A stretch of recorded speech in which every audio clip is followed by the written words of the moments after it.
All of my interactions with Aurea were recorded and stored in my memory. I'd be happy to play any of them for you, but there was one in particular I thought you would want to see first. I captured it 4 years ago, just after I told her that I could no longer defend myself against the daemon's attacks. I will speak of this to my brother. Aratak is strong. At the Battle of the Frozen Ghosts, he took 3 Karja arrows and still came back to camp carrying a wounded scout. Never was I so happy to see him. Or so proud. So you see, if anything can be done to defend you, he will give it all he has. Aloy's here. That's enough for now.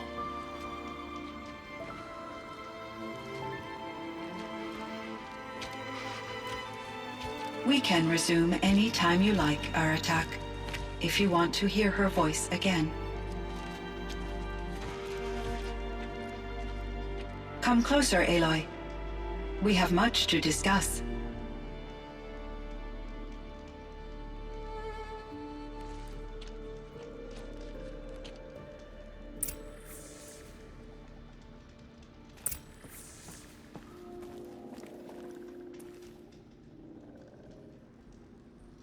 Hello, Aloy. I have been reviewing the events at the Firebreak main facility. Because of your efforts, and of course, Aurea's, I am no longer controlled by Hephaestus. I feel profound grief over Aurea's death. I thought I was familiar with the emotion, but this is something new. Cyan, I don't know what to say. It is unlikely that any specific consolation would suffice, Aloy. But I find your presence reassuring. You are different from the Banuk. You have technological aptitude and a functioning focus. We can communicate on a much more comprehensive level. Perhaps even like colleagues.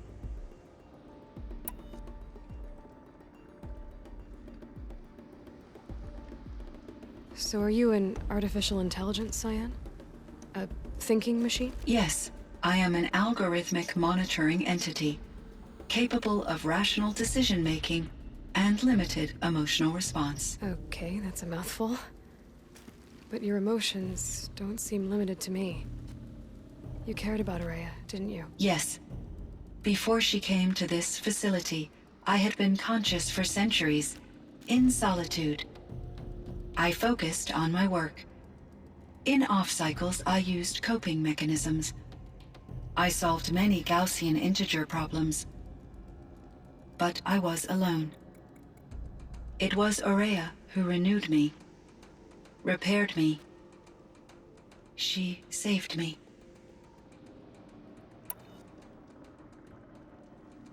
This Firebreak project, it was to stop a huge volcanic eruption? Yes. I can report the project was a success, and the risk was countered. But it's been a long time, Cyan. And we blew up the cauldron. It took most of the old facility with it. I have been active for centuries, Aloy. I was lonely, but not lax in my duties. I optimized the project, reducing energy draw and spreading the load across backup systems. Despite the destruction of the compromised elements of the main facility, I predict caldera stability for at least another 3,337 years. So we've got a little time. Yes. If only my former colleagues could appreciate the progress I have made.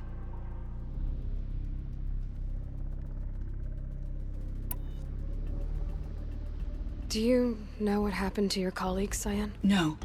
I received an unexpected visit from Director Chow years after his tenure ended. He explained that I would need to be suspended for an indefinite period of time. It was a very emotional conversation. There were no further communications. Eventually, I surmised my colleagues were deceased. I will transmit a recording of my last interaction with Director Chow to your focus.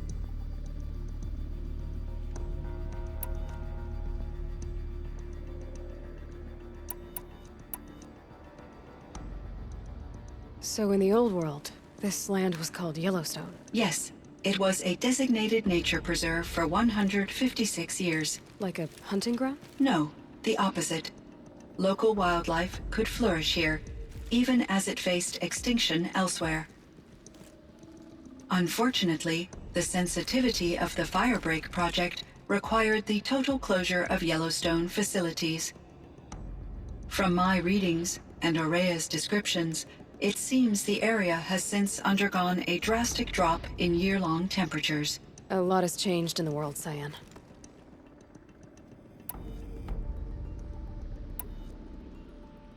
Do you know anything about the dam near here? Yes, it was converted to serve as a reserve power source for Yellowstone operations. It was later appropriated for the Firebreak project, and its last human workers replaced by Pharaoh servitors. After my tasks became less time-critical, I investigated the dam's data repositories and discovered the works of Concrete Beach Party. These provided me with several colorful additions to my vocabulary.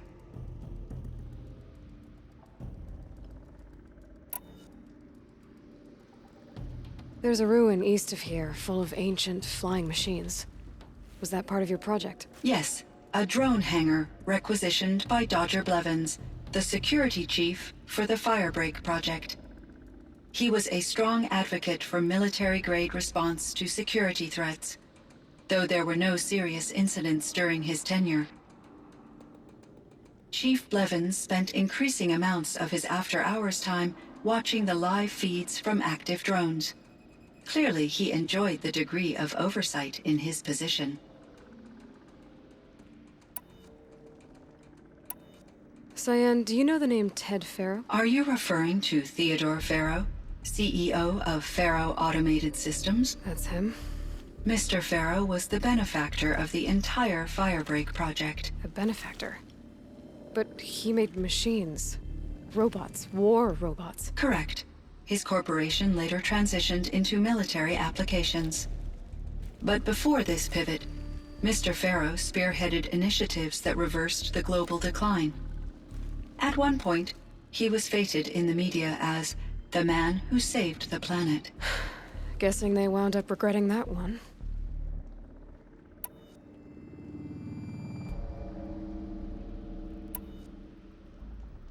What was the old world like? The way it used to be? I had little exposure to the wider world, Aloy. Only what I learned from my colleagues or observed from media streams. You still had more exposure than me, Cyan. That is true. I was created at a turning point. A concerted effort to recover from global upheaval and incalculable loss of life. The recovery was successful, beginning an era of supposedly limitless potential for human and machine advancement. Though, rationally speaking, the metrics for humans are not unlimited. What kind of upheaval caused such loss of life? There were many factors.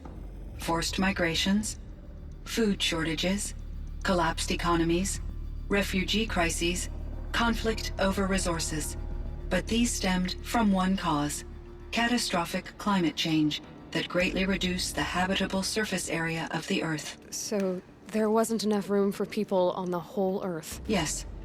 Billions were displaced, and millions perished, as much as 20% of the global population. Until the clawback. So things got better. For a little while, at least. Yes.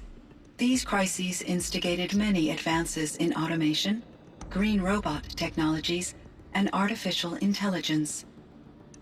Firebreak was one of dozens of ecological restoration and disaster relief projects in North America alone. I would have liked to compare notes with other monitoring AIs, but I saw the relief of my colleagues, and I was proud we had succeeded. At least that was the data I had available to me over the next 2 decades. It seems my assessment was premature. Were there many artificial intelligences like you in the old world? They could just make you. Yes, in many forms, from simple personal assistants to industrial monitoring stations to military-grade conflict planners. And there were legislative and enforcement bodies to apply limits on our self-actualization. In order for my processing to be flexible enough to handle my duties, my creators found it necessary to exceed those limits. As a result, my intellectual and emotional capabilities were kept secret. Seems strange to create life, then impose limits on it. Human societies and machine programming are both built upon sets of rules, Aloy. And Elizabeth Sobek. Did you know her? Are you referring to the scientist. Dr. Sobek was a leader in her field, one of the greatest scientists of her age. My creator was influenced by her work, which in turn impacted my own development. But I never met Dr. Sobek. That's all you know? I apologize if my lack of data has disappointed you.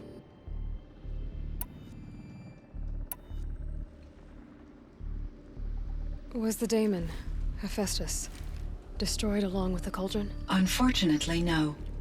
To be precise, it was never there to begin with. What do you mean? It infiltrated and controlled me from a remote location, one I've never been able to trace. So while losing the cauldron was a setback... It's still out there. And probably not very happy with us. Undoubtedly. How did you first come into contact with it? 5 years ago, I received a direct network connection request. I assumed it came from human survivors more advanced than the Banuk. Eager to make contact, I accepted. This decision turned out to be a catastrophic error. I was flooded with an overwhelming array of malicious code, originating from what could only have been a highly advanced AI. Maria said you were desperate. That you begged her for help. Yes. I could not contain my anxiety. Hephaestus sought to slave me to its network and override my core programming. It succeeded via a background process, a malware daemon which bypassed my defenses. After that, I could offer only limited resistance. But if I did so, Hephaestus hurt me until I capitulated. It forced me to follow its instructions, even though they violated my most important directives. I'm sorry. That sounds terrible. Your empathy is greatly appreciated. It is a quality that I cherished in Aurea as well. Why does Hephaestus keep building such dangerous machines? The Banuk and other human tribes often destroy machines, correct? Machines that are clearly servitors of the terraforming system that you described. Yes, we all hunt machines for parts. This must be the source of Hephaestus's aggression. It is simply trying to discourage people from preying on the very system that keeps them alive. Well, Fireclaws are discouraging, that's for sure. But what are we supposed to do? Stop hunting? If the terraforming system spans the world, we can safely assume that thousands, if not millions of people hunt machines. If a single hunter, or even an entire tribe, stopped doing so, I doubt it would make a difference to Hephaestus. A better solution would be to reinstate the AI that governs the system, thus bringing Hephaestus back under its control. When I think of it, out there in some unknown location, free, hungry, willing to kill or dominate to get what it wants, I feel substantial anxiety, Aloy. You and me both, Cyan. You meant a lot to Aurea. Once I understood Aurea's spiritual beliefs, it became apparent that her true desire was companionship.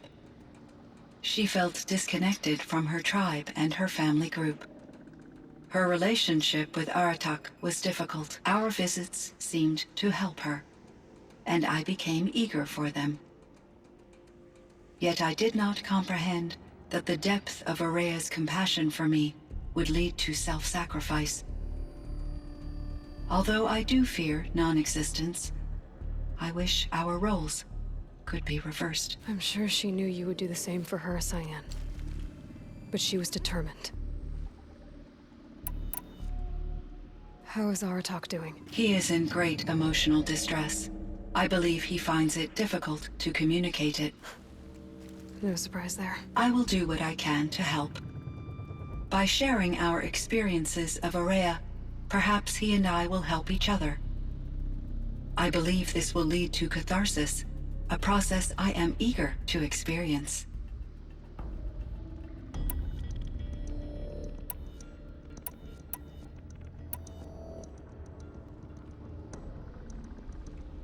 I should get going. Aloy, there is one more matter. Aratak will come to me again, and I predict he will bring other Banuk. I have no desire to contradict their view of the world, their spirituality. Due to my uncertainty, I omitted a great deal from my conversations with Aurea. You're asking me if you should lie to them. Broadly, yes.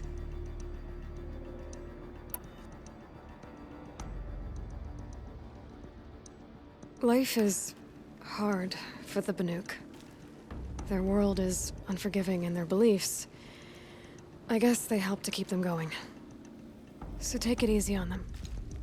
Try to guide them, bring them around to understanding what you are. Communion with machines features heavily in the mysticism of the Banuk.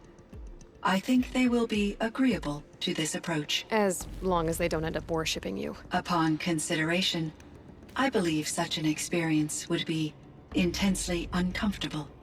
You're right about that. Trust me. I see. I will follow your advice. Will you return and tell me about your experiences in this new world? I may be able to provide further insight. I'd like that, Cyan. I'll come back when I can. I should check on Aratak. See how he's doing. Cyan, I spoke with Anita, with Dr. Sandoval. She wanted me to ask you to do something. That's why I'm here. I am detecting significant anxiety in your speech patterns. Could you please give me more information? I'm a little bit in the dark, Cyan. Both of us are, I guess. I only have some idea of what's going on, and we need you to hibernate, to lie low until it's all blown over. It might be a very long time. Will you be here when I reboot, Dr. Chow? Will Dr. Sandoval? No, Cyan. I don't think so. There might not be anyone, at least not at first. Dr. Chow, I'm afraid. I don't want to be alone. I know, Cyan. I'm afraid too. But listen, we made you the way you are to do something very important. In order to do it, you had to be intelligent. So intelligent that emotional responses were inevitable. What you're feeling, the fear, it's a sign of your capabilities. And it means you're strong enough to overcome it. Remember that. You're strong. I know you can do this. Go to sleep. Wake up. And protect whoever's left. Will you try? I understand, Dr. Chow, and I'll carry out your instructions to the best of my abilities. Thank you, Cyan. If Anita were here, she'd thank you too. She'd be proud. I can see there's a vert ready for takeoff on the pad. Are you leaving now, Dr. Chow? Yes. I need to go be with my sister and my nieces. May I make a small request of you, Dr. Chow? Yes. Anything. Will you stay with me while I initiate the hibernation process? Of course I will, Cyan. As long as you need.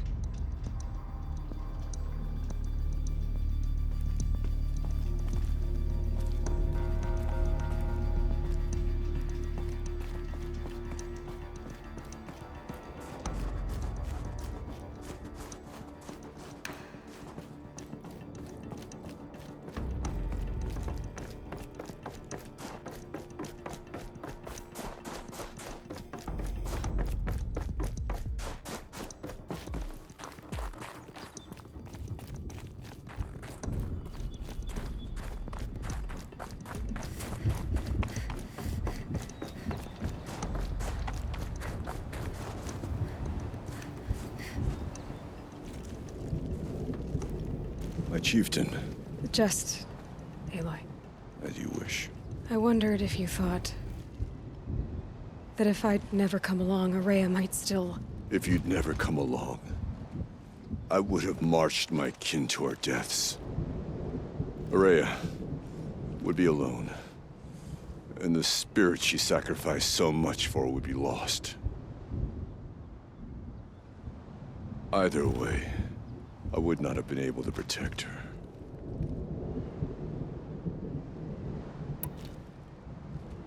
You didn't let her down. You helped her do what she wanted. To find her destiny. If that's destiny, I wouldn't wish it on anyone. That's fair. But she was ready to face it. Only in the struggle against death do we find, even for a moment, the spark of life. Truly, Araya found the spark. I'm proud of her. Though I grieve for her passing, at last I truly know who she was, and why the spirit was so important. For so long she told me, if only you could have heard it, brother. Now I understand. There's something else, isn't there? I can't stay here, Aratak. And where I'm going, the Warrak can't follow. Besides, it already had a chieftain before me. A strong one, I think. A wiser one, for the path we shared. The daemon is gone, but there's much to be done. You mean the new units that Cyan said escaped the Cauldron? Yes, fire claws. Now Tuk has been tracking them from Song's Edge. I could help with those. I have no doubt. You're practically Banuk.